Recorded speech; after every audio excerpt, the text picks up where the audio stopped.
උතුම් වූ ධර්මදේශනය ප්‍රඥා නාලිකාව තුළින් විකාශය කිරීමට ප්‍රචාරය කිරීමට ධර්මදානය සිදු කිරීම සඳහා කුඹුක්වැව ගණේගොඩ ලිපිනේ පදිංචි ජේ.එම්. සරත් ජයවීර මහතා සහ පවුලේ සැම විසින් මෙම උතුම් වූ ධර්මදානය සඳහා දායකත්වය දරා තිබෙනවා. උතුම් වූ ධර්මදානයන්ගෙන් ජනිත වන්නා වූ මහා පුණ්‍ය ශක්තියෙන් පරලොව සැපත් වී තෙමසක් සපිරීම නිමිත්තෙන් සී.එම්. බණ්ඩිමැණිකේ මෑණියන්ට මේ පින් අනුමෝදන් වී සසර දුක් කෙලවර වේවා. ඓතිහාසික කුරුණෑගල මාස්පොත ගංගාරාම විහාරස්ථානයේ විහාරාධිපතිව වැඩ සිටි කෝන්වැවේ සිරිරතන නාහිමිපාණන් වහන්සේ අපවත් වී වසර 2ක් සපිරීම නිමිත්තෙන් මේ පින් අනුමෝදන් වී සසර දුක් කෙලවර වේවා. පරලොව සැපත් ජේ.එම්. ජයලත් මැණිකේ සහ ජේ.එම්. රත්න බණ්ඩාර, ජේ.එම්. අනුරත් බණ්ඩාර යන සහෝදර සහෝදරියන්ට මේ පින් අනුමෝදන් වී සසර දුක් කෙලවර වේවා කියා බලාපොරොත්තු වෙනවා. එසේම වේවා කියා ආශිර්වාද කරනවා.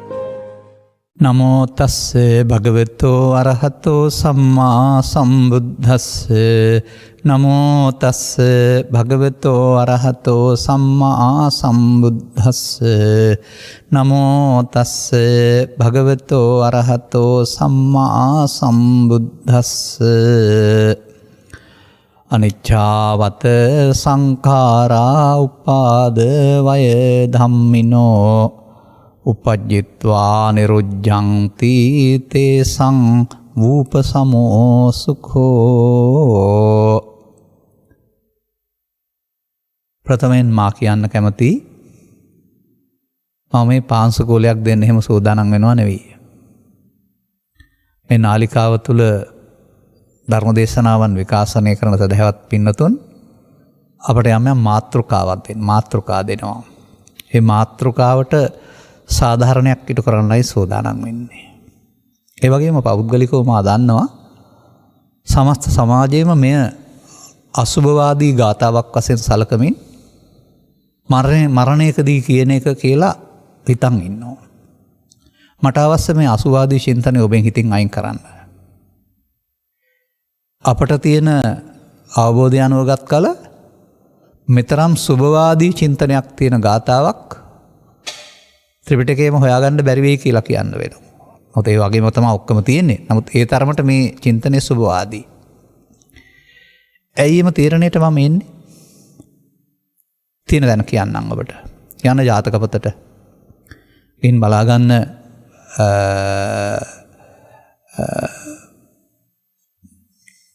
ධර්මයේ හොයාන ගියා වූ රජ කෙනෙක් සම්බන්ධයෙන් ඉන්නවා. ධර්මයේ හොයන්න යන ඒ ජාතක කතාවේ රජතුමා රජකම අතහැරලා රජකම වැඩක් නෑ ධර්මයේ නැතුව කියලා වනාන්තරගත වෙනවා. වනාන්තරයේදී හමු වෙනවා වෙස්වලාගත් කෙනෙක් යක්ෂයෙක් විදිහට වෙස්වලාගෙන. ඔහුගෙන් තමයි අහන්නේ ඔබ ධර්මයේ දන්නවද කියලා. ධර්මයේ දන්නවයි කියලා කියනවා. ධර්මයේ දන්නවා මම බඩගින්න ඉන්නේ ඔබ කන්න ඕනේ කියලා කියනවා. මාව කාලා කොහොමද ධර්මය අහන්නේ කියලා දෙන්න එකඟතාවයකට එනවායි කියලා තියෙනවා. ගලක් උඩ ගිහින් කටට පනින කාලය තුල ආහාරයත් හම්බ වෙනවා ඊට ඉස්සෙල්ලා ධර්මයත් හම්බ වෙනවායි කියලා. දහම් සොඬ ජාතකයේ කියන එකේ තමයි මේක තියෙන්නේ වචනේ මතක් වුණා වොන්න. එවිට ඒ ජාතකයේ සඳහන් වෙනවා මේ සක්‍රයයි වෙස්වලාගෙන හිටියේ සක්‍රයයි සියලු බුදුවරු ලෝට දේශනා කර වදාරන ලද්දා වූ ධර්මය ඇතුළත් මේ ගාථාව දේශනා කරයි කියලා තියෙන්නේ. අන්න ආර අසුභවාදී චින්තනය සුභවාදී වෙන හැටි. බුදුවරු දේශනා කර වදාළ සියලු ධර්මයන් ඇතුළත් ධර්ම සාරාංශය මේක තිබෙනවා නම් කොහොමද ඒක අසුභවාදී වෙන්නේ? ඔන්න එක තැනක් මම ඔබට පෙන්නනවා. තව තැනක් පෙන්නනවා මම. ත්‍රිපිටකයේ තිබෙනවා බුදුන් වහන්සේගේ පරිනිර්වාණය ගැන සඳහන් කරන්නා වූ සූත්‍ර මහා පරිනිර්වාණ සූත්‍රය කියලා එකකුත් තියෙනවා. ඒක පරිනිර්වාණයෙන් පස්සේ දේශනා කරපු එකක්. පරිනිර්වාණ සූත්‍රයේ කියන එකේ තිබෙනවා බුදුරජාණන් වහන්සේගේ පරිනිර්වාණය සම්බන්ධයෙන් සක්‍රියා කළා වූ දැන් ඔය අදත් අවමගුල් උත්සවවලදී ප්‍රශස්ති ගායනා නැත්නම් ගුණකථන සිදු වෙන්නේ කවි වලින් අහර මෙහෙ. ඒ පුද්ගලයාගේ චරිතය පිළිබඳ ගුණකථනයක් නේ. බුදුන් වහන්සේට කළා වූ උපහාරයක් ගුණකථනයක් තමයි සක්‍රියා විසින් මේ ගාථාව. ඒ කියන්නේ සක්‍රියා බුදුරජාණන් වහන්සේට පාංශුකොළි දුන්නා කියලා නෙවෙයි එකෙන් කියන්නේ. මේ ගාථාවෙන් කියවෙන කාරණා ටික උන්වහන්සේ ඒ වන විට කරගෙන ඉවරයි. එබැවින් උන්වහන්සේට ඒ ගාථාව උපහාරයක් වෙනවා. මේ ගාථාවේ අරුත් පිරික්සා බලන විට මේ ගාථාව කියන්න ගැලපෙන්නේ පිරිනිවන් වඩින අයට විතරයි. බුදුන්ට රහතුන්ට. නමුත් ඒකේ ගැඹුර පිළිබඳ අවබෝධයක් නොතිබුණ යුගයක භික්ෂු සම්ප්‍රදාය විසින් සකස් කරගත්ත සම්මුතියක් තමයි මේ මරණයකදී මේ ගාථාව කියන්න ඕන කියන එක. ඒකෙන් කියන අනිත්‍ය මෙනෙහි කිරීමත් මේ ගාථාවේ සඳහන් අනිත්‍යත් එකක් නෙවෙයි. අන්න මට මගේ අනුග්‍රහක බෞතුන් ඉල්ලා තිබෙන්නේ ඒ ගැඹුරු අර්ථය කියලා දෙන්නයි කියන එක. තනිපදයක් මට දීලා තිබෙන නමුත් මේ තනිපදේ විතරක් කියලා හරියන්නේ නැහැ. ඒ තනිපදයට අනිත්‍ය සම්බන්ධයි. එනිසා ඔබ පළමුවෙන්ම තේරුම් ගන්න ඔබට සුතමේ ඥානයක් ඇති වෙන්න ඕන. හෙවත් සවන් දී තේරුම් ගන්න ඕන. ඔබ ළමා කාලය තුල බාහිර වස්තුන්ගේ වෙනස් වෙන ස්වභාවය බුදුදහමේ අනිත්‍ය වශයෙන් පිළිගන්න ඇති. ඒ දැක්ම ගැඹුරු නැහැ. ඒක සිදුවෙන දෙයක්. ලෝකෙ සිදුවෙන දෙයක්. හැමදාමත් සිදුවෙන දෙයක් ඒක. නමුත් මේ බුදුරජාණන් වහන්සේ වදාළ අනිත්‍ය ප්‍රඥාවෙන් සංඛාර තුළ දැකිය යුතු දෙයක්. යදා පඤ්ඤාය පස්සති. ඒක සිදුවෙන දෙයක් වෙන්න බෑනේ එතකොට. ප්‍රඥාවෙන් සංඛාර තුළ දකින්න ඕන දෙයක්.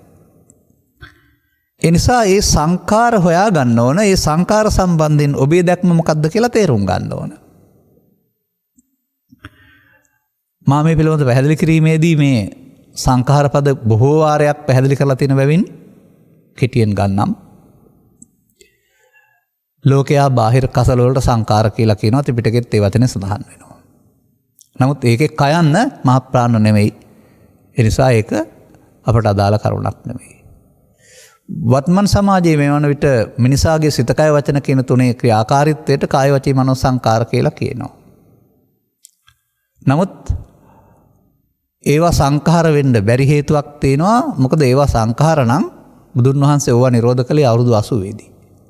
නමුත් උන්වහන්සේ විසංකාරගතං චිත්තං ගාථාව උදාන පාඨයක් වශයෙන් දේශනා කළේ අවුරුදු 35 දී. 35 වෙනි වියේදී උන්වහන්සේගේ සිත සංඛාරගත වීමෙන් මිදුණා කියලා තමයි අර කියලා තියෙන්නේ. එහෙනම් සිත සංඛාරගත වීමේ විපාකයක් සංසාරය තුල ක්‍රියාත්මක වෙනවා. සිත සංඛාරගත වීම මුදවා ගන්නට අවශ්‍ය ධර්මයක් බුදු සමය තුළ තිබෙනවා.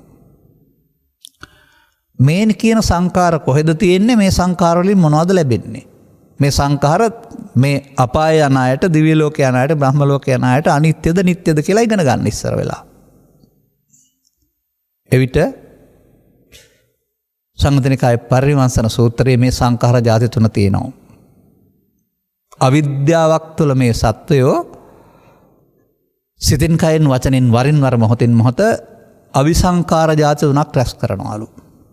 අපුඤ්ඤාභි සංඛාර අපුඤ්ඤං චේ සංඛාරං අபிසංකරෝති. පුඤ්ඤාභි සංඛාර පුඤ්ඤං චේ සංඛාරං අபிසංකරෝති. ආනිඤ්ඤාභි සංඛාර ආනිඤ්ඤං චේ සංඛාරං අபிසංකරෝති. එතකොට මෙන්න මේ තුන තමයි සත්වයාට සසර ඇවිදින්න සිද්ධ වෙන්නේ. මේ තුනෙන් තමයි සත්වයා පරලෝ යන්නේ. දෙපයින් හෝ කයෙන් පරලෝ යන කෙනෙක් නැහැ. නමුත් සිතින් එක් රැස් කරගන්නා වූ මේ අபிසංකාර කියන වචනේ තියෙන තිබෙන්නෙම මෙලොවින් පරලෝටත් මෙලොව වශයෙන් ප්‍රවෘත්ති විපාකත් අනාගත විපාකයක් ලබා දෙන්න හේතු එකතු කිරීම. අනාගත විපාක ලබා දෙන්නට හේතු එකතු කිරීමට තමයි මේ අபிසංකාර කියලා පද පැහැදිලි කරන්නේ. එතකොට මොනවද මේ අපි සිංහලට පරිවර්තනය කරගත්තොත්? අපුඤ්ඤාභි සංඛාරය කියලා කියන්නේ පව් උපාදානය කර ගැනීම අනාගත විපාක සඳහා. ඒ අபிසංකාර පදයට මම වචනයක් දාන්න උපාදාන කර ගැනීමට තමයි වෙන නමක් අபிසංකාර කියන්නේ. පුඤ්ඤාභි සංඛාර කියලා කියන්නේ අනාගතයේ අපුඤ්ඤාභි සංඛාර අපායෝත්පත්තියක උත්පත්තිය. පුඤ්ඤාභි සංඛාර මිනිසුන් අතර හෝ සදිවි ලෝක උත්පත්තිය සඳහා එකතු කර ගැනීම පුඤ්ඤාභි සංඛාර. රූපාවචර හෝ අරූපාවචර බඹලෝ උත්පත්ති සඳහා වර්ග ලෞකික ධාන වර්ග දෙකක් තියෙනවා. රූපාවචර අරූපාවචර. ඒවට කියනවා අනිජ්ජාවි සංඛාර. එතකොට මේ සංඛාර රැස් කළොත් පුද්ගලයාට පවෙන් පරලෝ යන්න වෙනවා, පිනෙන් පරලෝ යන්න වෙනවා, ධානයෙන් පරලෝ යන්න වෙනවා. සසර ගමන හදලා දෙනවා. ඒ සසර ගමන හදලා දෙන්නේ මේ සංඛාරයෙන් එකක් තමන් මමත්වෙන් ගන්නා නිසා. සංඛාර උපාදානස්කන්ධය බවට පත්වෙන නිසා. එතකොට අපි එතන තේරුම් ගන්න වෙනවා. මොකද්ද තේරුම් ගන්න ඕන? සබ්බේ සංඛාරා අනිච්චාති. මේ තුනට තමයි මේ සබ්බේ සංඛාරා කියලා පෙන්නන්නේ. විසංඛාර ගතං චිත්තං කියන්නේ හරි. අනිච්ඡාවත සංඛාරා කියන්නේ හරි. මෙන්න මේ තුනට බව ඔබ සුතමේ ඥානයක් ඔස්සේ තේරුම් ගන්න. දැන් ඊට පස්සේ මේ පදෙත් එතෙන් එකතු කරනවා අපි. යංකින්ච දුක්ඛං සම්බෝති. දොතානුපස්සනා සූත්‍රයේ ආකාර දෙකක් දේශනා කරන න්‍යායන් 8ක් විතර තියෙනවා. එවෙන් එකක් තමයි මේ පෙන්වන්නේ.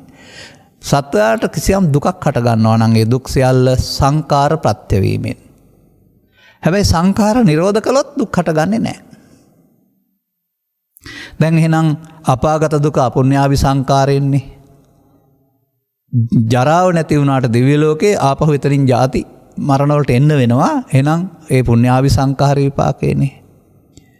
ජරාව නැති වුණාට වමලෝ ආපහු උපාදානයෙන් මුදු මිදිලා නැති බැවින් ආපහු එන්න වෙනවා. එතකොට එහෙමනම් ඔවුන් සංඛාර දුක්ඛයෙන් මිදිලා නැහැ. ඒ වගේම සසරෙන් මිදිලා නැහැ. මේ අபிසංකාර තුන සසරේ තුන් ආකාරයක ගමනක් හදලා දෙනවා. ඒ සංඛාර රැස් කිරීම නිසා. එහෙනම් බුදුරජාණන් වහන්සේ සංඛාරංච නිරෝධේන සංඛාර නිරෝධ කළොත් දුක් ඇති වෙන්නේ නැහැ කියලා කියනවා. උන්වහන්සේත් සිත සංඛාරගත වෙන මොදවා ගත්තයි කියලා විසංඛාර ගතං චිත්තං පදයෙන් පෙන්නනවා.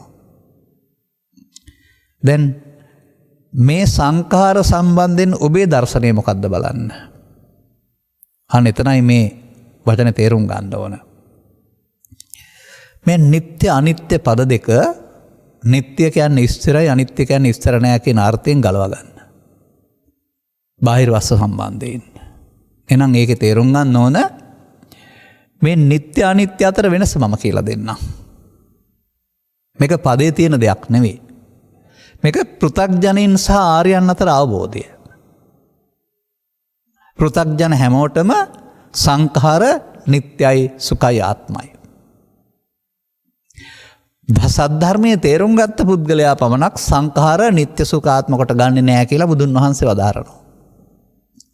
අංගුත්තර නිකායේ ඒක නිපාතයට යන්න අට්ඨාන වේතම් භික්කවේ අනවකාසෝ යම් දිට්ඨි සම්පන්න පුද්ගලෝ කිංච සංකාරං නිච්ඡතෝපගච්ඡය නේතං ඨානං විජ්ජති. ඕන තමයි රහස. මහණෙනි අවකාශයක් ඉඩක් කඩක් නෑ මේ දිට්ඨි සම්පන්න හේවත් ආර්ය පුද්ගලයෙකුට කිසියම් සංඛාරයක් නිත්‍ය කොට ගන්න. ගන්නෙම නෑ වෙන්න බෑ. එහෙනම් සංඛාරයන්ගේ අනිත්‍ය තේරීම සෝවාන් වීමයි. අනිත්‍ය වළංගු වෙන්නේ සෝවාන් පුද්ගලයාගෙන් එහාට. එහෙනම් ඔබ ගාව තියෙන අනිත්‍යවත සංඛාරා වෙන්න බෑ. එහෙනම් පෘථග්ජන නම් නිත්‍යවත සංඛාරා එක හඳුනා ගන්න. මොකද්ද මේ නිත්‍යවත කියන එකේ තේරුම එතකොට එහෙමනම්? ඒකයි මම කිව්වේ අනිත්‍ය නිත්‍ය ඇතිවීම නැතිවීම ස්ථිර නෑ කියන එක නෙමෙයි. දැක්මේ වෙනසක්. එහෙනම් අපි මේකට තව වචනයක් එකතු කරගනිමු. මේවා කොහෙද තියෙන්නේ?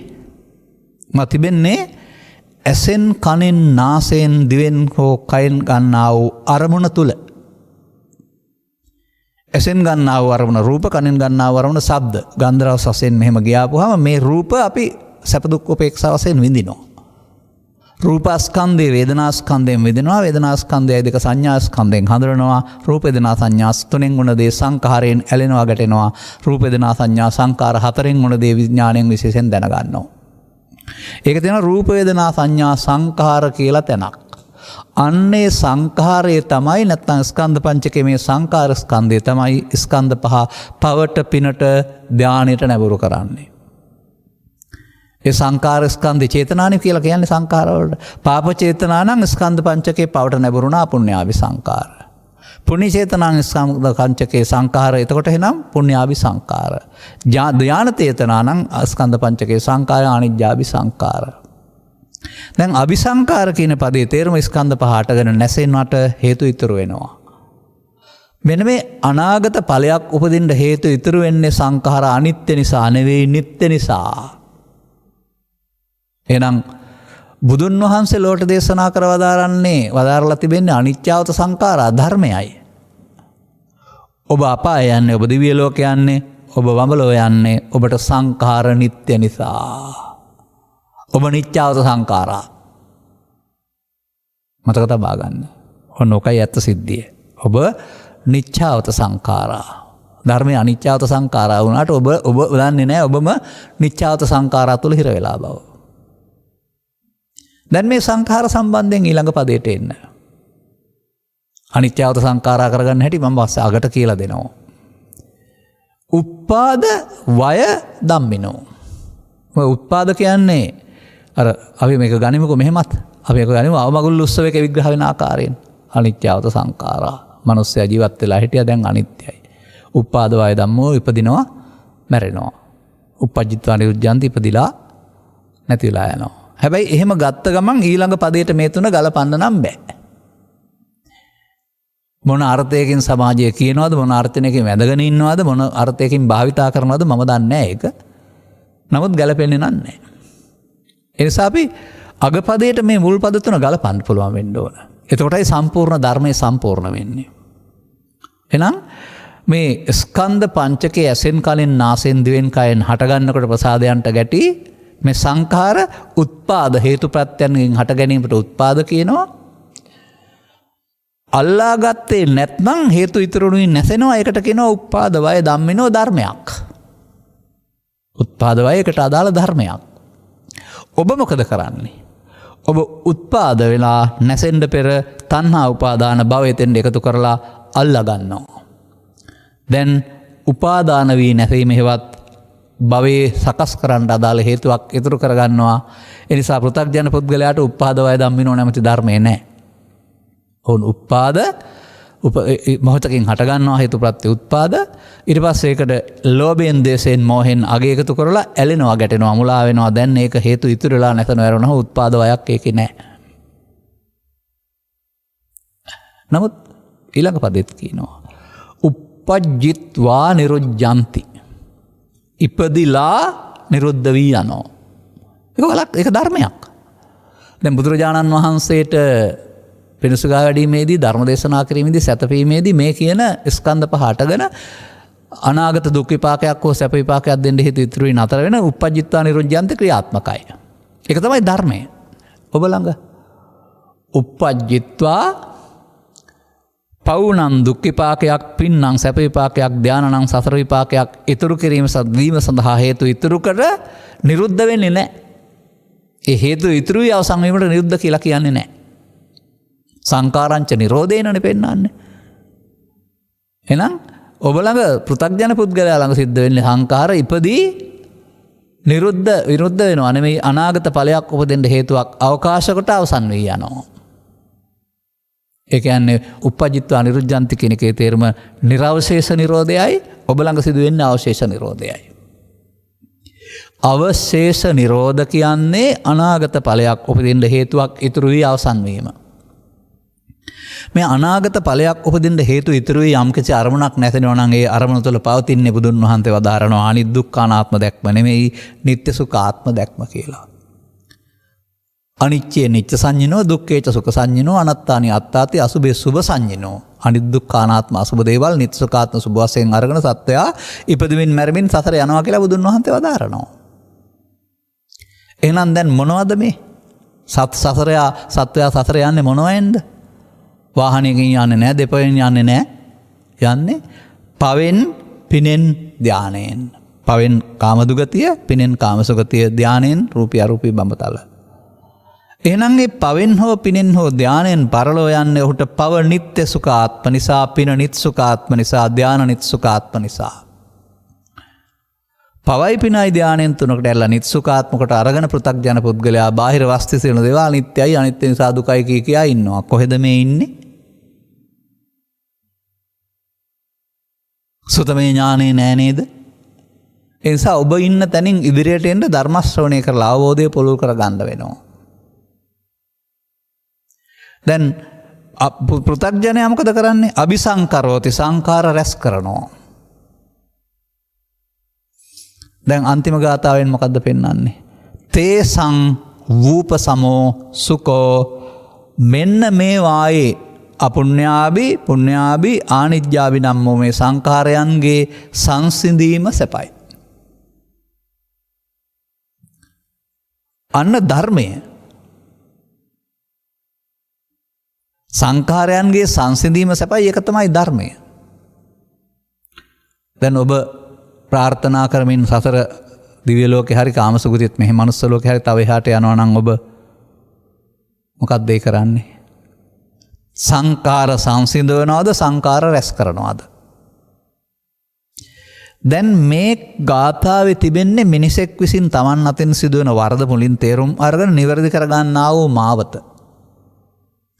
හොඳයි මට කියන්න මලක් මියගිය පුද්ගලයෙක් වෙනුවෙන් මේක කිව්වයි කියලා ඒ මනුස්සයාට සිද්ධ වෙන වැඩේ මොකද්ද? අපට පුළුවන් යවමගුල් උත්සවයකදී පැයක් දෙනවා නම් මේක පැහැදිලි කරලා ජීවත් වෙලා ඉන්න අයට කියන්න. නමුත් විනාඩි 3යි නැත්නම් 4යි හම්බ වෙන්නේ.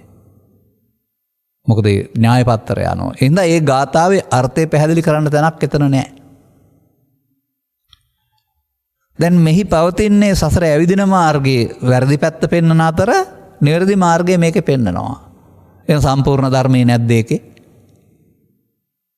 එහෙනම් පාංශුකූදී ලැදීලා ඇවිදින් වෙන වෙලාවක මේ ගාථාව තෝරාගෙන දේශකින් වහන්සේ කෙනෙකුට කියන්න, දැන් නැත්නම් අපටවත් කියන්න සමන් දෙන්න. අපි මේ ගාථාවේ අර්ථය මියගිය පුද්ගලයා වෙනුවෙන් නව ජීවත් වෙලා ඉන්න අයට අනුගමනීය ප්‍රතිපදාවක් වශයෙන් පෙන්වා දෙන්න කැමතියි. මොකද උපසම සුඛය හම්බ වෙන්නේ මොනවා කළොත්ද? අපුඤ්ඤාභි සංකාර, පුඤ්ඤාභි සංකාර, ආනිජ්ජාභි සංකාර තුනම නිරෝධ කළොත් සංකාරංච නිරෝධේන අති දුක්ඛ සම්භවෝ තේසං උපසමෝ. දැන් එහෙනම් මොකද්ද කියන්න තිබෙන්නේ? පුද්ගලයා පෘථග්ජනයෙක් වශයෙන් මේ සමාජයේ ඉපදී බුදුන් වහන්සේ පහළ වෙන විට අපුඤ්ඤාභි සංකාරය ඔස්සේ, පුඤ්ඤාභි සංකාරය ඔස්සේ, ආනිජ්ජාභි සංකාරය ඔස්සේ සංකාර රැස් කරමින් භව ගමන යන කෝච්චියට ගොඩ වෙලා භවගාමී වෙලා හිටියා. ඔවුන්ට නිච්ඡාවත සංකාරා උත්පාද වය න ධම්මිනෝ න උත්පාද වය ධම්මිනෝ uppajjitva න නිරුජ්ජಂತಿ තේ සංූප න සමෝසුකෝ උපසමෝ න සුකෝ. එවන් නැත. පෘථග්ජන පුද්ගලයාට අනිත්‍යවත සංකාරත් නැහැ. උත්පාද වය ධම්මිනොත් නැහැ. uppajjitva නිරුජ්ජಂತಿත් නැහැ. සංසිඳීමකුත් නැහැ. එහෙම අයට මේ ගාථාවේ ධර්මයේ තියෙනවා. අන්න සුතමේ ඥානයක් තුලින් ඊට පස්සේ චින්තාමේ ඥානයකට එන්න. හිතන්න. ඊට පස්සේ මේ ගාථාවල තුල තිබෙන්නේ අනුගමනීය ප්‍රතිපදාවක් කියලා තේරුම් ගන්න. දැන් මොනවද සංසිඳෙන්න ඕන? සංසිඳෙන්න ඕන අපුඤ්ඤාභි සංකාරය සංසිඳෙන්න ඕන. පුඤ්ඤාභි සංකාරය සංසිඳෙන්න ඕන. ආනිජ්ජාභි සංකාරය සංසිඳෙන්න වෙනවා නම් රැස් කරලා බෑ. අස්කිරීම ප්‍රතිපදාව පදාවක් වශයෙන් දේශනා කළ බුදු සමය තුළ රැස් කිරීමේ ප්‍රතිපදාවේ යන අයට කියන්නේ පෘථග්ජන කියලා. මේ පෘථග්ජන අයට බුදුන් වහන්සේ වදාළ අනිත්‍ය තේරෙන්නේ නැහැ. ඔවුන් ඒකට වෙන අර්ථයක් හදන් ඉන්නවා. ඔවුන් බාහිර වස්තුන්ගේ අනිත්‍ය බල බලමින් ඉන්නවා. සංඛාර නිත්‍ය කොට අරගෙන සතර දුක් පතමින් ඉන්නවා. භවයටම ඇදෙනවා. එහෙනම් සංඛාර සමුදය, සංඛාර නිරෝධය. මෙන්න මේ දෙක තේරුම් ගන්න. සංඋදය එක්ව හට ගැනීම සමුදය. සංඛාර සමුදය දෝබාල ළඟ සිදු වෙන්නේ, සංඛාර නිරෝධයද සිදු වෙන්නේ. සංඛාර සමුදය තමයි පෘථග්ජන පුද්ගලයා ගාව සිද්ධ වෙන්නේ. නිසා හුදුකට හේතු රැස් කරමින් ඉන්නවා. අන්නේ පුද්ගලයාට ධර්ම දේශනා කළෙන් පස්සේ ස්කන්ධ පංචකය තුළ සංඛාරය නිරෝධ කරන හැටි කියලා දුන්නාම අනුගමනය කරන්න පුළුවන්. එතකොට සංඛාර සමුදය අධර්මයයි. සංඛාර නිරෝධය ධර්මයයි. ඒ නිසා බුදුන් වහන්සේලා විවිධ සූත්‍ර ඔස්සේ දේශනා කරලා තිබෙන්නේම මේ ධර්මකාරණේ බව තේරුම් ගන්න. මේ ධර්මකාරණේ බව තේරුම් කරගන්න. එහෙනම් අපි පොතේ තුල නෙමේ ඔබ තුල මේ සංඛාරයේ තියෙන තැන සහ සංඛාර සමුදය හොයාගනිමු. මෙන්න මේ සඳහා ඔබට ස්ත්‍රියෙක් පුරුෂයෙක් වශයෙන් ජීවිත කාලය පුරාම ඉන්නා වූ එක්කෙනෙක් වශයෙන් දකින්න බෑ. මොකද මේ දකින්න ඕන ඇස තුල, කන තුල, නාසය තුල, දිව තුල රාශි වන්නා වූ අරමුණක් තුල. ඔබට අපේ ධර්ම දේශනාව තුළ ඇස තුළ කන තුළ නාසය තුළ රාශි වන්නා වූ අරමුණක් විශ්ලේෂණය කරලා පෙන්වලා තිබෙනවා අපි.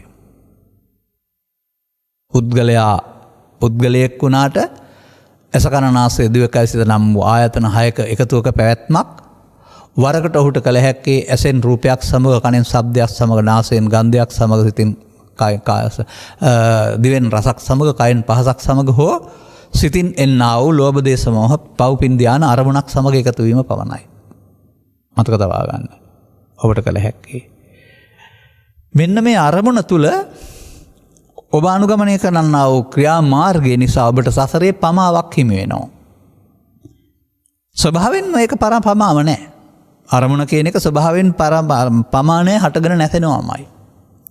හටගෙන නැසෙන කාලය තුල පමා වෙන්නේ ඔබයි. එවත් නැත්නම් අනාගත භවයක් සතරක් හදන්න හේතු තබන්නේ ඔබයි. ඒ සංඛාර අනිත්‍ය වශයෙන් දැකීම නිසා නෙවෙයි සංඛාර නිට්ටය කොට ගැනීමේදී. එහෙනම් අපි මේ සංඛාරයේ තියෙන තැන බලමු. ඇසට හමු වෙන්නා වූ බාහිර වස්තුවක රූපසය නැල්ල මුල් කොටගෙන ඇස ඇතුළත පහළ වෙන්නා වූ රූප ආරම්මණය නැත්නම් බිම්බය රූපය ඔබ වෙන් කරගත්ත පරිදි සැප හෝ දුක් හෝ වේක්ෂා වේදනාවක් ලබා දෙමින් විඳින්න ලැබෙනවා. ඒ රූපයේ ස්වභාවය ඔබ සංඥාවෙන් හඳුනා ගන්නවා. ඒ රූපයේ ස්වභාවයට අනුව ඔබ කැමැත්ත හෝ අකමැත්ත එකතු කරනවා. අන්න ඒක තමයි සංඛාර. චේතනා පුණ්‍ය චේතනා එකතු කරන්න පුළුවන්, අපුණ්‍ය චේතනා එකතු කරන්න පුළුවන්, ඥාන චේතනා එකතු කරන්න පුළුවන්. මේ පංචස්කන්ධ ධර්මතාවයට සංඛාර ස්කන්ධයට පව් එකතු කරපුවම සම්පූර්ණයෙන්ම ස්කන්ධ පංචකයේ පාපයට බර වෙනවා. එකතු කිරීම පුණ්‍ය වුණාම ස්කන්ධ පංචකයේ පිනට බර වෙනවා. එකතු කරපුවම ධානයට බර වෙනවා. නමුත් පෘථග්ජන පුද්ගලයා තුළ පව් උපාදාන වෙනවා. පින් උපාදාන වෙනවා. ධාන උපාදාන වෙනවා. එතකොට කියනවා අபிසංකාර. අන්න එහෙමයි පුණ්‍යාභි සංකාරය, අපුණ්‍යාභි සංකාරය, ආනිජ්ජාභි සංකාරය සත්‍යය සසරට බඳවන්නේ. ඔහුට එහෙනම් උත්පාද වය ධම්මිනෝ නෑ, වරද සිද්ධ වෙනවා. දැන් මෙන්න මේ සබ්බේ සංඛාරවලින් ඔබට තියෙන්නේ මොකක්ද? ඒ මොහොතට ඔබට උපදින්නේ මොකක්ද? අපි ඒ නිසා ඔය ආනිජ්ජාභි සංඛාර මොහොතකට පැත්තකින් තියමු. ඔබ ජීවත් වෙන සමාජයේ ඒක ඔබට නෑ. දැන් ඇසෙන් කනෙන් නාසයෙන් දිවෙන් කයෙන් උපදින්නේ මේ චේතනාවේ සංඛාර ස්කන්ධේ පවට හෝ පිනට නැඹුරු වීම. නැත්නම් ලෝභයට, දේශයට, මෝහයට නැඹුරු වීම. එහෙනම් ඒකදී අපිට ගන්න වෙනවා මෙන්න මෙහෙමයි මේ ස්කන්ධ පංචකේ ක්‍රියාත්මක වෙන්නේ. uppannam කාම විතක්කං. ඇහෙන් හෝ කනෙන් හෝ නාසයෙන් ලෝභ පැත්තක් ආපුවම කාම විතර්කය. uppannam ව්‍යාපාද විතක්කං. ඒකට ඉඩ හම්බ වෙනකොට නැතුවම ද්වේෂ පැත්තක් ආපුවම ව්‍යාපාද විතර්කය. ඒක එහාට ක්‍රියාත්මක කළොත් ඊට වඩා අවිදරීම තමයි හිංසනික ක්‍රියාමාර්ගයට යාම හිංසා විතර්කය. අන්න ඒ විතර්ක තුන ක්‍රියාත්මක වෙන්නේ ක්‍රියාවට නගනවා නම් ඔබ ළඟ තිබෙන්නේ නিত্য සුඛාත්ම. මම ඕක ලේසියෙන් අරින්නේ නැහැ, නිකන් ඉන්නේ නැහැ. ඔකට ප්‍රතික්‍රියාවක් දක්වන්න ඕන, ඇක්ෂන් එකක් ගන්න ඕන කියලා තමයි අපේ අය කියන්නේ. එතකොට ඔබට මම වෙලා ඉන්නේ මම නැමැති අකුරු දෙක හෝ කය නෙමෙයි ඒ මොහොතේ පව මමත්වයෙන් අරගෙන උපාදාන කරගෙන. පින මමත්වයෙන් අරගෙන උපාදාන කරගෙන. ධානයේ මමත්වයෙන් අරගෙන උපාදානය වෙලා. ඒ නිසා පෘථග්ජන සමාජය තුළ පව් තුලත් පංච උපාදානස්කන්ධය, පින් තුලත් පංච උපාදානස්කන්ධය, ධාන තුලත් පංච උපාදානස්කන්ධය තියෙනවා. මාර්ග තුනක් විපාක නරක හොඳ සහ හොඳ වශයෙන් තියෙනවා විපාක. නමුත් කර්ම විපාක. දැන් තේරෙනවද සත්‍යයට අපාගමන, දිව්‍ය ලෝක ගමන, බ්‍රහ්ම ලෝක ගමන හමු වෙන්නේ සංඛාර නিত্য සුඛාත්ම නිසා කියලා? ඒ බුදුබණද? මේ මෝඩකම කරමින් ඉන්න ලෝකයාට කලක පව කරමින්, පනක පවක පින් කරමින්, කලක ධාන වඩමින් අපාය දිවි ලෝකේ බ්‍රහ්ම ලෝකේ භවගාමීත්වය හදාගෙන ඉන්න ලෝකයාට බුදුරජාණන් වහන්සේ පහළ වෙලා මේ සංකාරම නිරෝධ කරන හැටි පිළිබඳව දේශනා කරමින් භව නිරෝධගාමී ප්‍රතිපදාවක් දේශනා කරනවා. අන්න අර ගාථාව කටේ කිරිසුඳුගේ නැති මං උපන් සමාජයේ එබඳු අර්ථයක් ජනිත වුණේ නැහැ. නමුත් පාලිය තේරුම් ගනිමින් ත්‍රිපිටකය හදාරමින් එන විට අර වදන් දෙක මට විශේෂයෙන් මතක තියෙනවා. මොකද්ද? බුදුවරු ලෝට වදාලා වූ සියලු ධර්මය ඇතුළත් ගාථාව මේක කියන එක 1980 90 කාලේ ජාතක පොත කියවන කාලේ මතකයට ආවේ. ඒ වගේම පරිනිර්වාණ සූත්‍රයේ මහා පරිනිර්වාණ සූත්‍රයේ සක්‍රයා විසින් බුදුරජාණන් වහන්සේට මේක කලේ උපහාර පිණිස කියන කාරණේ මම හොයාගත්තා. එහෙනම් අපි ඇත්තටම ජීවිතයේ අවසන් වෙන්න ඕන අනිත්‍යවත සංඛාරා උපාදවා ජම්මන උපජ්ජිත්වා නිරුද්ධಂತಿ තේසං උපසමෝසුකෝ වලින්. නමුත් පෘථග්ජන පුද්ගලයා ජීවිතයේ අවසන් වෙන්නේ ඕකෙන් නෙවෙයි නිත්‍යවත සංඛාරා වලින්. ඔහු නැවැත්මේ මංපෙත් විවර කරගෙන ඔහු පැවැත්මේ වහලෙක් බවට පත් වෙලා. එහෙනම් ඒකේ අර්ථය තේරුම් ගත්තේ නැත්නම් පැවැත්මේ වහලෙක් වශයෙන් පරලෝ යන්න සිද්ධ වෙනවා. එහෙනම් ජීවත් වෙලා ඉන්න අය වශයෙන් ඔබට ජීවිතයේදී අනිත්‍යවත සංඛාරා පාවිච්චි කරන හැටි ඉගෙන ගන්න. ඒ ධර්මයේම සරණයි. මොකද්ද මේ සංඛාර අනිත්‍ය නිත්‍ය දෙකේදී වෙන්නේ? අපි ඒක හොයන්න වෙනවා. ඒක තමයි මම කියන්න හැදුවේ ඔබට. අபிසංකරෝති නැත්තම් සංඛාර රැස් කිරීම සහ සංඛාර නිරෝධය. උපසමය, අනුපසමය.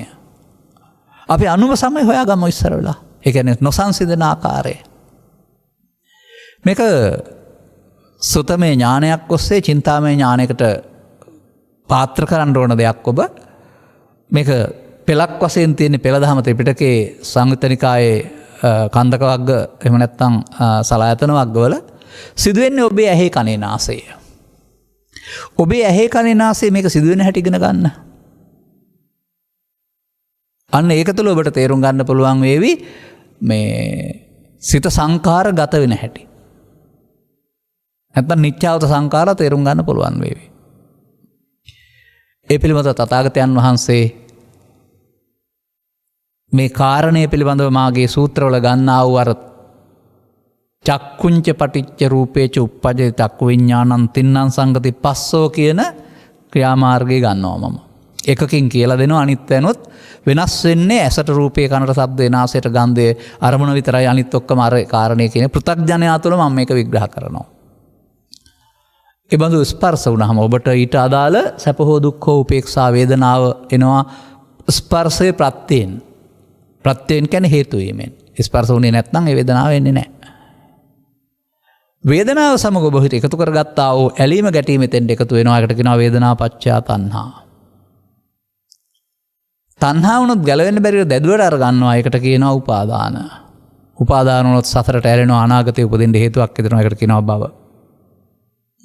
මෙන්න මේ අරමුණ තුල වේදනා පච්චය තණ්හා තණ්හා පච්චය උපාදාන උපාදාන පච්චය භව අවශේෂ නිරෝධයයි නැත්නම් පමාවයි නැත්නම් මේකට තමයි මගේ මම මගේ ආත්ම කොට ගැනීම කියලා කියන්නේ.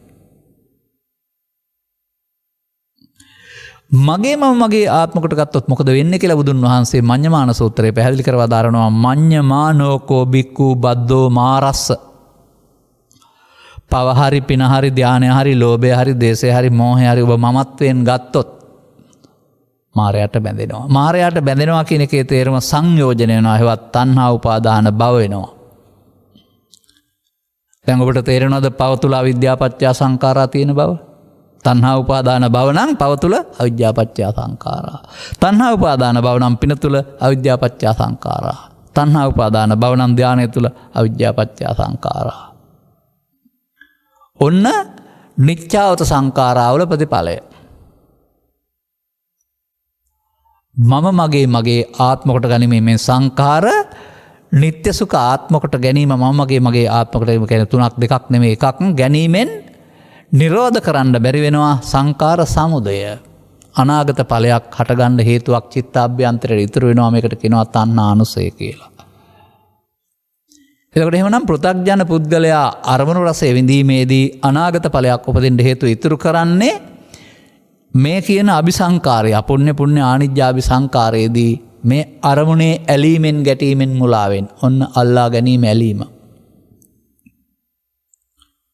එහෙනම් සංකාර රැස් කරන පාර. දැන් ඔබට ධම්මාන්තරණං ගච්ඡාමි තියනවද මෙහෙම කියනවා නම් මෙහෙම කරනවා නම් නෑ. කිසිවිටකත් ඔබට බුදුරජාණන් වහන්සේ වදාළ සංකාරංච නිරෝධේන දස්ස නත්ති දුක්ඛස සම්භවෝ පදයට සමීප වෙන්න බෑ මේ වැඩේ කරමින්.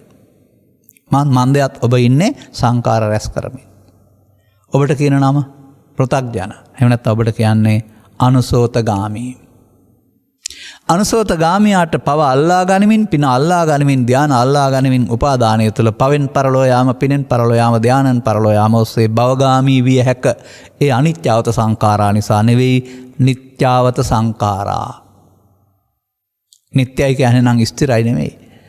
මගේ මම මගේ ආත්ම කොට ගැනීමෙන් හේතු ඉතුරු වෙන නිසා තමයි ඒකට නිත්‍ය සුඛ ආත්ම කියන්නේ. දැන් ඉතින් මොකද කියන්න තියෙන්නේ? මට නම් කියන්න තියෙන්නේ මේකයි. ධම්මන්තරණං ගච්ඡාමි කියලා පදයක් පුංචි කාලේ කිව්වලා තියෙනවා.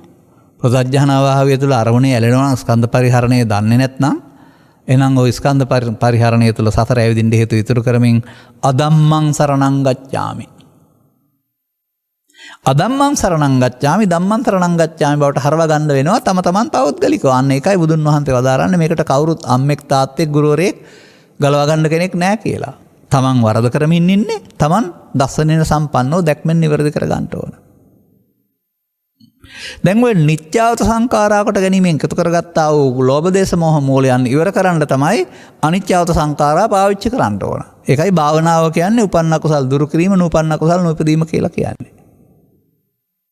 තමන් අනාගතේ භවයේ උපදින්න කරගත්තා වූ දුකට හේතු සියල්ල ආපහු සිහියෙන් කටයුතු කරලා නිරෝධ කර ගන්න ඕන. අන්නේ නිරෝධ කරගන්න තමයි බුදුරජාණන් වහන්සේ ලිකර වදාලා වූ ධර්මයේ සරණ ඔබට මුණ ගැහෙන්නේ නැත්නම් හමු වෙන්නේ. මොකද්ද බලමු අපි එහෙමනම්. මම ඔබට පෙන්නවා ඇස තුල. කන තුලත් නාසය තුලත් දිව තුලත් කය තුලත් සිත තුලත් මේ අරමුණ මෙහෙම වෙන බව තේරුම් ගන්න උත්සාහ කරන්න. ඒ විතරක් නෙවෙයි පව තුලත් පින තුලත් ධානය තුලත් මේ කියන පස්සපච්චා වේදනා වේදනා පච්චා තණ්හා තණ්හා පච්චා උපාදාන උපාදාන පච්චා භව නම් වූ සතරට ඇලීම සිද්ධ වෙනවා. මේක කරමින් අනිත්‍යවත සංඛාරා කියා ඉන්නවා. ප්‍රතිපත්තියක් වශයෙන් ඔහුගේ ධර්මයේ දර්ශනීය බවට පත්වන්නේ නිත්‍යවත සංඛාරා. බොරුවට අනිත්‍යවත සංඛාරා කියනවා. මතක තියාගන්න. එහෙනම් ඊට පස්සේ මොකද කරන්න වෙන්නේ? දැන් එහෙනම් මේ සංඛාර Tamanට තිබෙන්නේ අපුඤ්ඤාභි සංඛාරයේද පුඤ්ඤාභි සංඛාරයේද අනිජ්ජාභි සංඛාරයේද? ඒ තියෙන එක තේසං වූපසම ඒවා සංසිඳවන්න ඕන.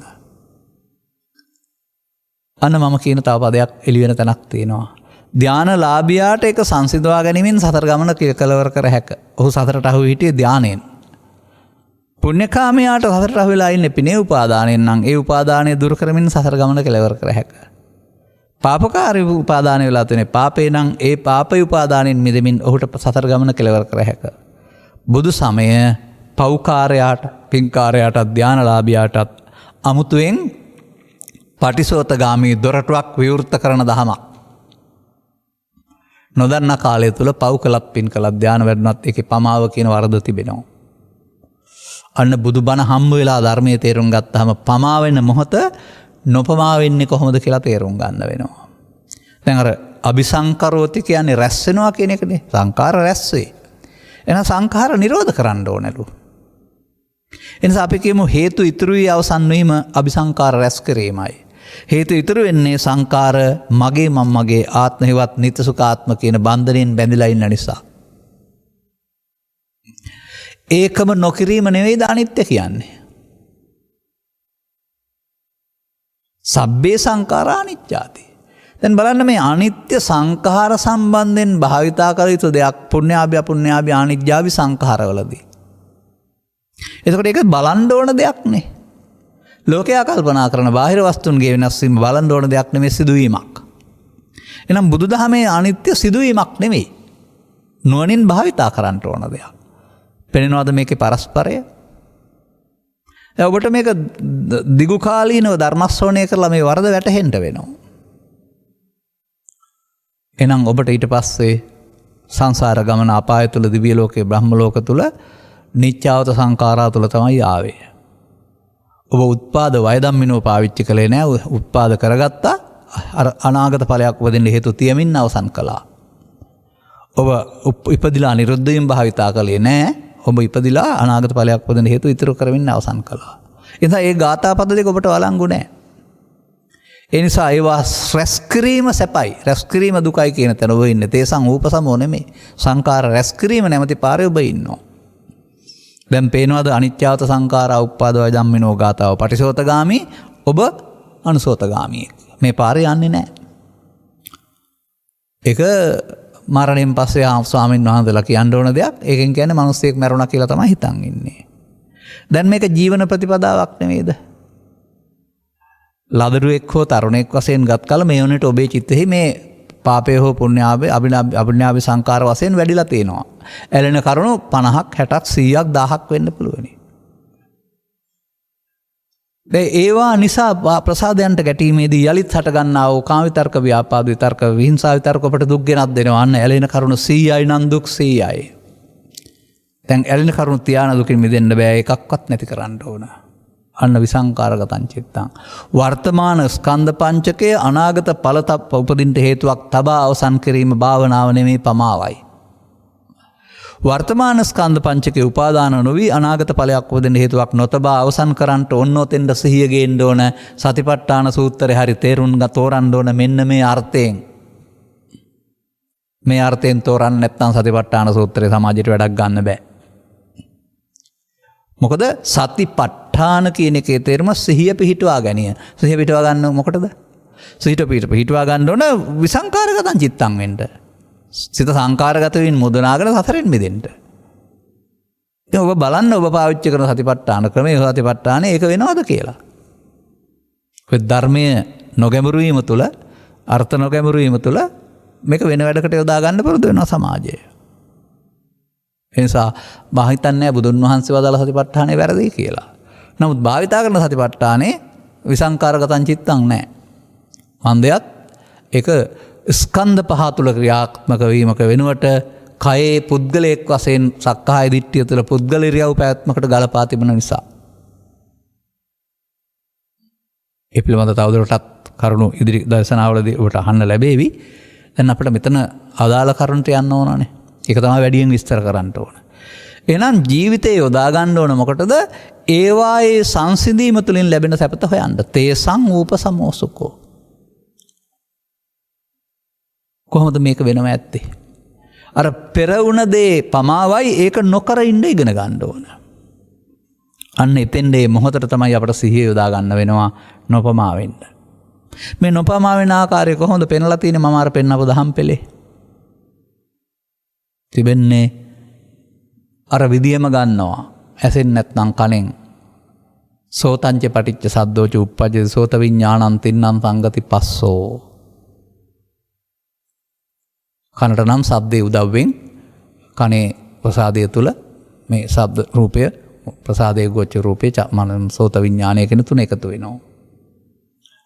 ඒක තුල තමයි දැන් මේ බැඳීම සහ ගැලවීම කරන්න තියෙන්නේ. පෙර කරමින් හිටියේ පස්සපච්චා වේදනා වේදනා පච්චා තණ්හා තණ්හා පච්චා උපාදාන උපාදාන පච්චා භව අන්න සංකාර රැස් කළා. ඒ කියන්නේ තණ්හා උපාදාන භව වීමම අරමුණක් තුළ අවිද්‍යා සංකාරයයි. ඔය අපේ රටේ බොහොම බොලකුවට කතා කරන වචනයක් තියෙන අවිද්‍යාව තියෙන තුරු සංකාර රැස් කරනවායි කියලා.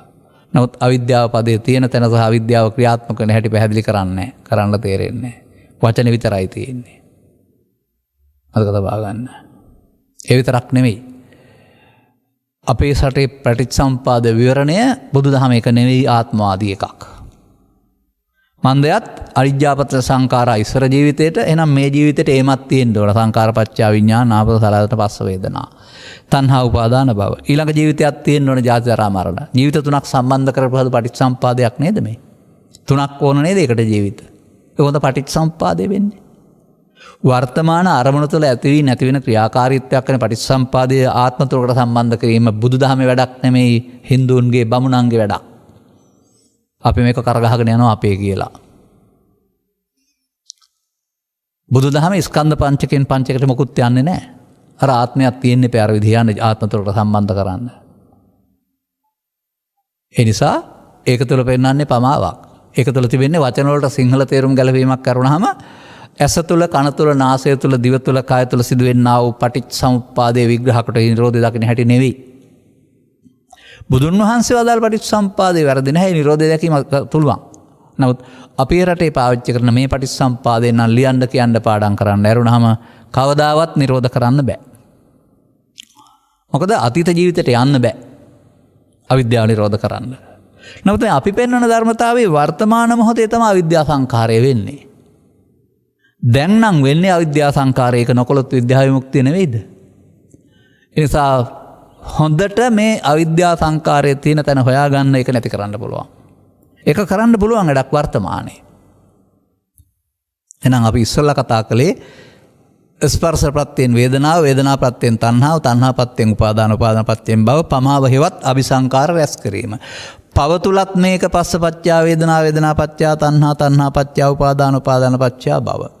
පින තුලත් මේක පස්සපච්චා වේදනා, වේදනා පච්චා තණ්හා, තණ්හා පච්චා උපාදාන, උපාදාන පච්චා භව. ධානය තුලත් ඕකමයි. ඇස තුල, කන තුල, නාසය තුල, දිව තුල, කය තුලත් ඕකමයි. ඒක තේරුම් ගන්න. ඒ කියන්නේ පැවැත්මේ වහලෙක්. අන්න ඔබව පේනවා එතකොට. දැන් එහෙනම් සංකාර රැස් කිරීම පෘථග්ජනයින්ට අයිති දෙයක්. සංකාර නිරෝධ කරන්න නම් මේක අනිත් පැත්ත හැරෙන්න වෙනවා. ඒකට ආර්ය භාවය කියලා කියනවා. එයා පෘථග්ජනය තුළ ඇති සතිපට්ඨානයක් නැහැ උන් පමා වූ සියලු දෙනාම. ආර්ය පුද්ගලයා තමයි මේ මොහොත සිහිය පාවිච්චි කරලා අවිද්‍යාව දුරු කිරීමෙන් විද්‍යා විමුක්තියටපත් වෙන මාර්ගය අනුගමනය කරන්න අර ඉන්ද්‍රිය පහ බල පහ පාවිච්චි කරන්න පුළුවන්කමක් තියෙන්නේ. අපි බලමු. සෝතංච පටිච්ච සද්දෝච උප්පජ්ජති සෝත විඥානං තින්නං සංගති පස්සෝ. වෙන දේ ස්වභාවික වෙන දේ. කරන දේ දැන් පස්සපච්චා වේදනා, වේදනා පච්චා තණ්හා. ස්පර්ශය සැප දුක් උපේක්ෂා වේදනා වලට මඟ පාදනවා. ඔබ මේකට ඇලෙනවා ගැටෙනවා. රූප තණ්හා, ශබ්ද තණ්හා, ගන්ධ තණ්හා, රස තණ්හා, පොට්ටබ්බ තණ්හා, පුඤ්ඤ තණ්හා, අපුඤ්ඤ තණ්හා, අනිජ්ජ තණ්හා ඕන එකක්. ඔන්න තණ්හාවේ ප්‍රභේද. පුණ්‍ය තණ්හා වලට කාම තණ්හා කියනවා. ධාන තණ්හා වලට භව තණ්හා කියනවා. අපුණ්‍ය තණ්හා නම් අතර පෙන්වන්නේ නැහැ. පුණ්‍ය වලේම අනිත් පැත්තට. නිසා ඔන්න තණ්හාය ජායති සෝකෝ, තණ්හාය ජායති භවං අරමුණ තුල තමයි මේ බැඳීමටයි මේ පෙන්වන්නේ තණ්හා කියලා.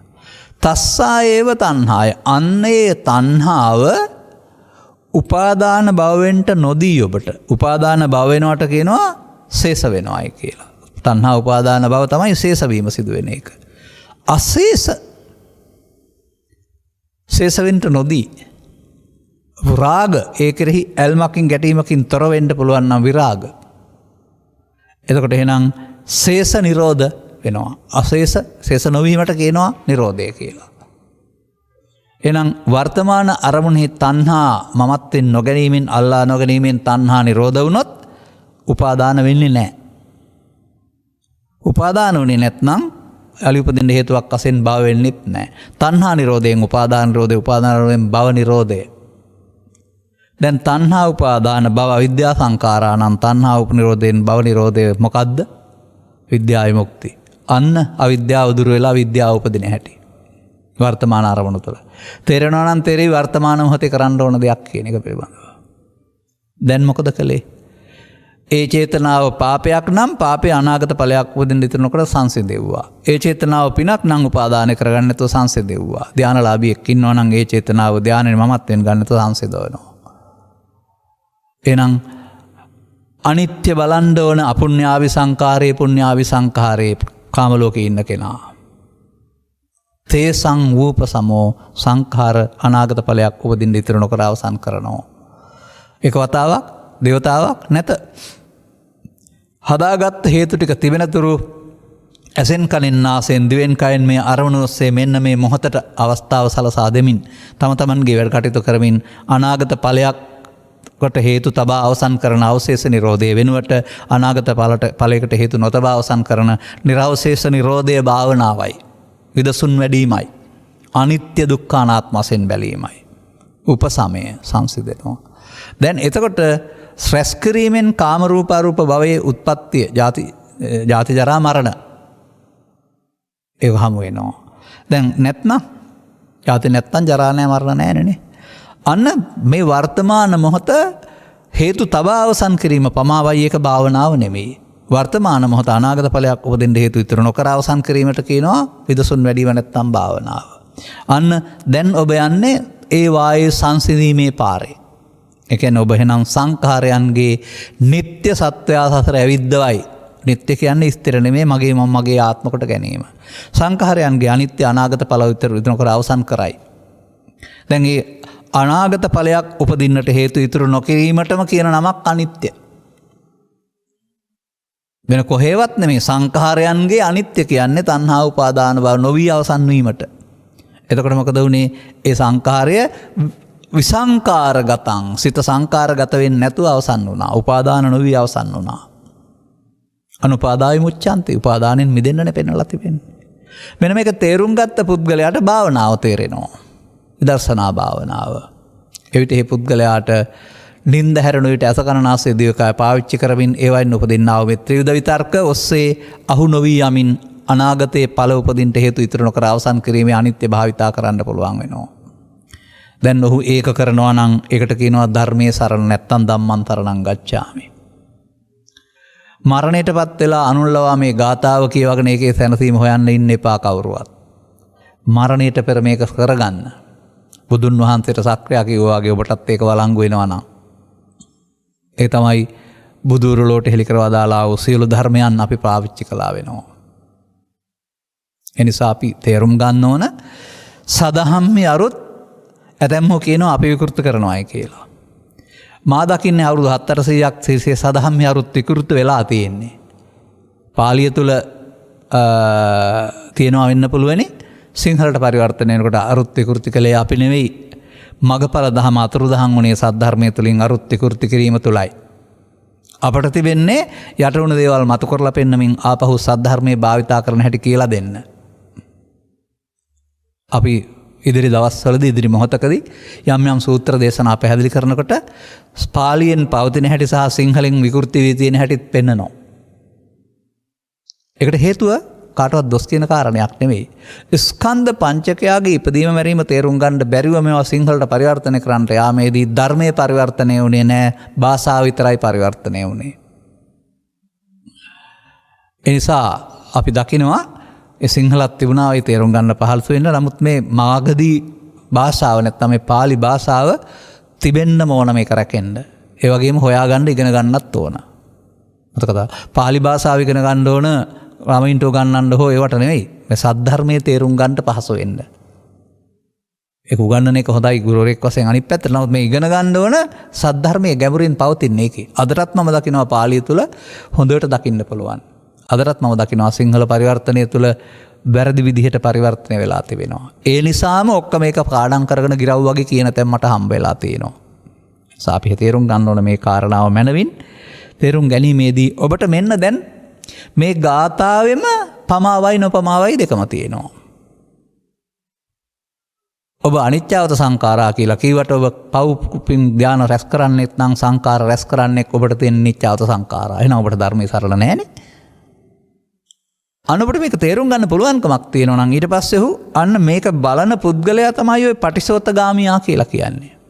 එනිසයි මම පෙන්වන්නේ අල්ලා නොගැනීමෙන් හේතු ඉතුරු නොවීමේ අනිත්‍ය පිළිගැනීමම සෝවාන් වීමයි කියලා කියන්නේ. ඒකට ස්ත්‍රී පුරුෂ භේදයක් නැහැ. තේරුම් ගැනීමයි අවශ්‍ය වෙන්නේ.